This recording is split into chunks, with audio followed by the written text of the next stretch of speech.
The Mircro-Z Mini is a DC microcurrent stimulator that is simple and easy to use. It operates on one AAA battery that usually lasts approximately 3 weeks.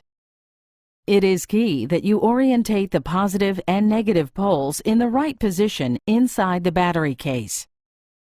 The Mircro-Z Mini has 3 button switches. The middle button is the on-active key and is how you turn on the device. When you push P1, the LCD screen will start blinking for the 30-minute treatment time. When you push the middle on-active key again, P2 will start blinking for the 8-hour treatment session. To review, P1 is a 30-minute treatment, and after that time, the unit will automatically turn off.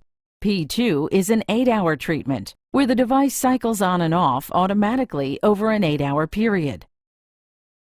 During that time, the unit delivers electrical current for 20 minutes on and then off for 40 minutes.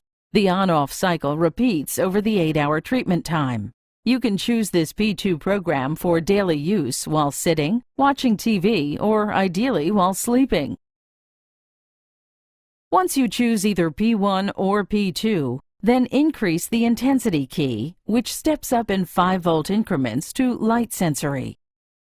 Light sensory means that you gently feel the safe electrical pulse. It is recommended that you do not feel the current, but be assured that the unit is providing the pain-reducing effect. For diabetic patients, the research suggests that 50 volts is the treatment of choice, but always consult your healthcare provider.